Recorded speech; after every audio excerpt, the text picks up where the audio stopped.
Hello and welcome to NBA Talk with Jordan Valdez. First things first, let's get to today's matchups. And our first matchup is Blake Griffin versus Kevin Love.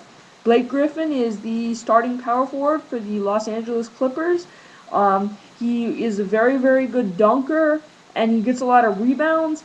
He made the All-Star team this year. I kind of think he's a little bit overrated because his skill set only ranges from dunking to rebounding, and only those two things.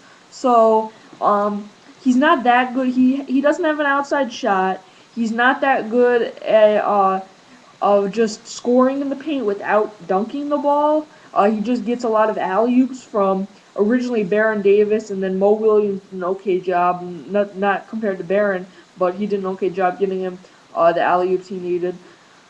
But that's where Blake Griffin really works his magic. He won the slam dunk competition this year, and even that, I didn't think his dunks were that creative, but I think that it was kind of rigged so that the person who had the best dunker in the regular season won, even though they might not have had the most creative dunks at the um, game.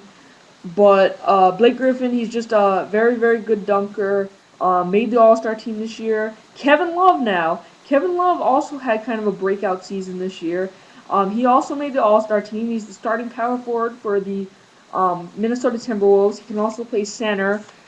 He's a very, very good rebounder. That's what he did best. He had so many double doubles this year, and he's great at scoring in the paint. That's why I'm going to give this matchup to him. He's just such a good scorer and a rebounder, and unlike Blake Griffin, who can just really dunk. So I think Kevin Love deserves that matchup. Our next matchup is Mario Chalmers versus Mike Bibby.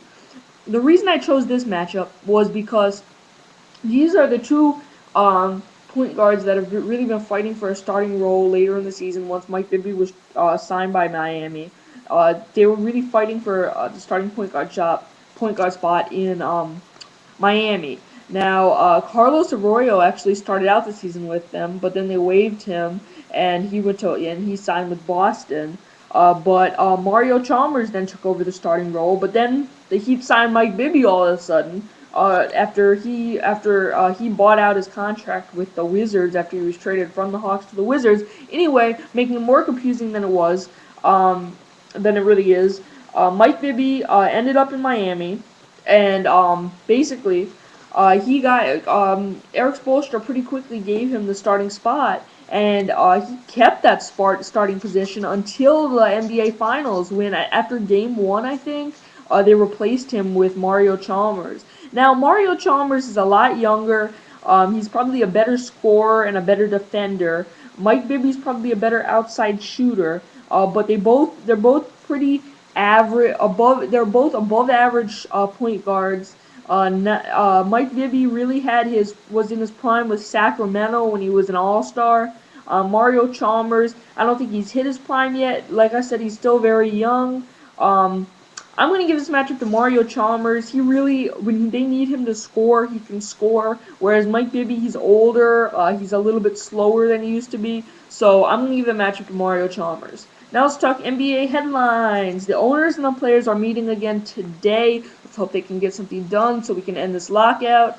Thank you for watching NBA Talk with Jordan Valdez, and I'll see you next time.